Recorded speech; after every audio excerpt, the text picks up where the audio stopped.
Hello and welcome to another exciting video. I am amazed to know how something that got me into writing can and does influence a lot of others. Memories, like I have said in my book, are associative. They remind you of an experience, a learning, or something that triggers a reaction. In today's video, we will be brushing upon the topic of memoir writing. Let's delve. So what is memoir writing? A memoir is a personal account of an event. It is a retelling or recollection of something that is completely personal and utterly emotional and may have a backing of learning, a bent of logic, and a support of possible evidence. It is that poetry that you write through prose.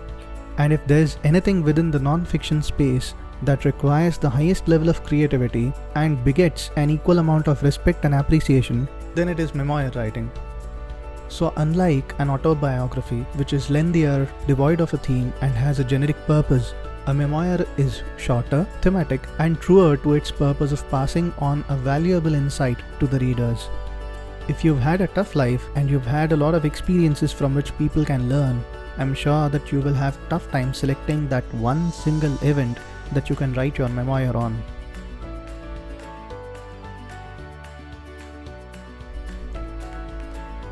Let us clear a doubt up front. Memoir writing is not equal to autobiographies. Writing a memoir is not an account of what made you who you are, but that one moment back in your life that had its defining impact. There could be countless such moments, and each of those could have its own takeaway and impact in your life.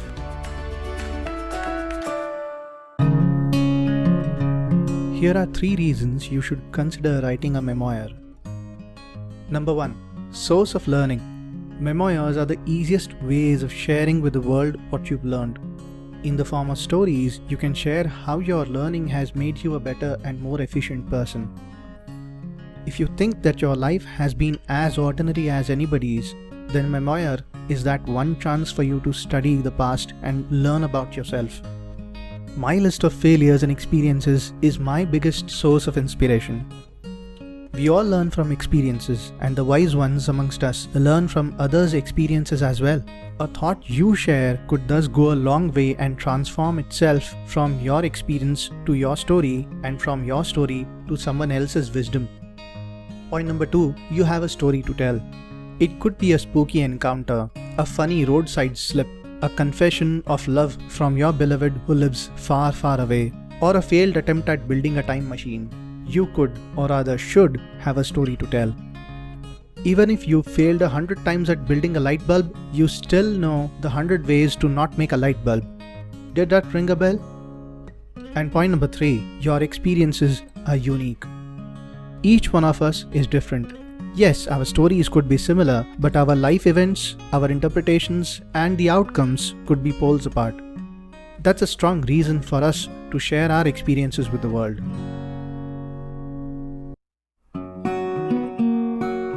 When it comes to writing memoirs, there's no strict answer to how you can write an engaging one.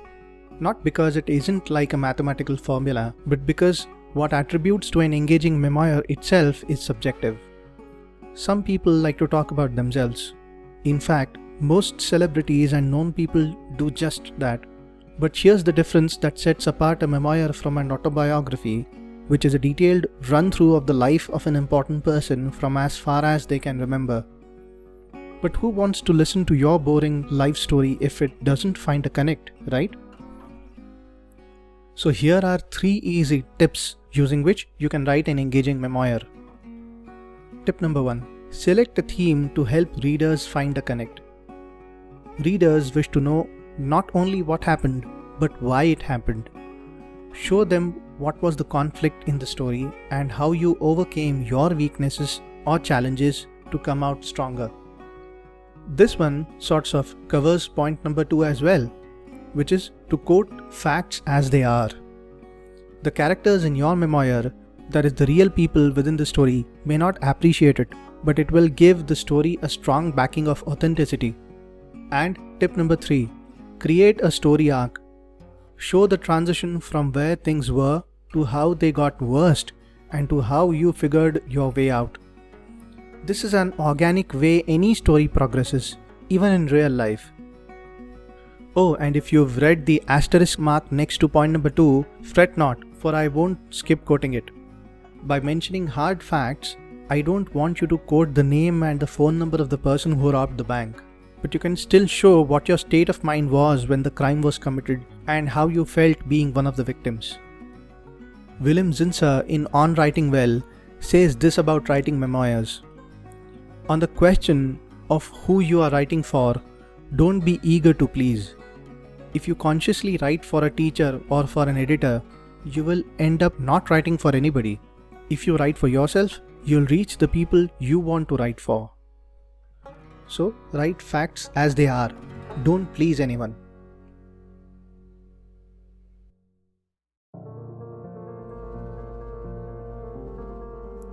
Before we look at an example, here are 3 tips that I believe will help you either further your thoughts or clear your doubts.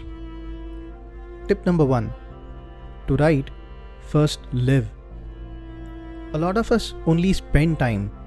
We don't register the events and episodes. We are either too realistic or a little too lame. But writing a memoir is an exhausting job to do. You must be present in the present. This also means you must value multiple perspectives and accept everything open-mindedly. I am shocked at how much I have learned about myself and about the life after writing about it. Usually it is the other way around. I learn about something before writing about it. Isn't that surprising? Tip number 2. Write, don't brag. So life gave you one chance to get noticed. It gave you that golden opportunity to explore the priceless past and narrate an invaluable piece of learning, and you ruin it with your egotism? Why? Don't use this license to prattle on your life events. Use words wisely. Make the life events, its triggers and its outcomes count. Your emotions will tell people way more when you stop your inconsequential blabber about yourself. And tip number 3. Celebrate the humanness. Compose your work of art, the memoir that is, by cutting corners and making a more rounded story. People don't want to hear details that don't matter. A memoir is that one perspective from where your life brings forth a memorably artistic view. Consider it like that one window from your house that opens to the best view, both inside and outside of the house. Everyone has that one window, provided you are ready to share the view. Your window is your perspective. It could be humorous or emotional, but it must be impactful. Talk about things that celebrate your being a human. Flaws, if there may be, will only make your work more natural, more human. In the example that follows, I'll show you how I've achieved and celebrated this humanness in the memoir I wrote. More than the triggers, the story or the learning, the memoir must sound like you.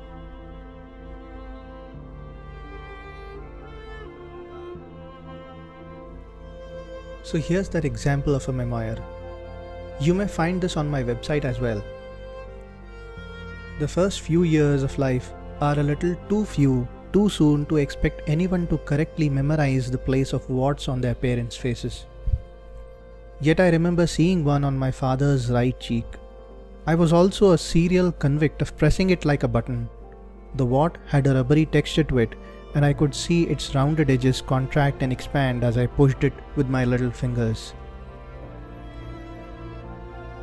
He would crush me into a smoothie with his embrace. I must have been 4 years old then, maybe even 3. Fast forward to today, these tatters of once perfectly woven fabric of alive, of fresh moments, cloak my naked soul, speak for my inner self, and tie me umbilically to my roots. Within this passage of time, however, I've also realized why embracing my daughter is so familiar and satisfying. It has the same warmth of selfless, unconditional love. Through this presentation, you and I have touched upon yet another interesting topic. If you have liked what you've watched thus far, I hope this has motivated you to write a memoir of your own. Do let me know what you wish to write about in the comments section here. I look forward to seeing you in the next video.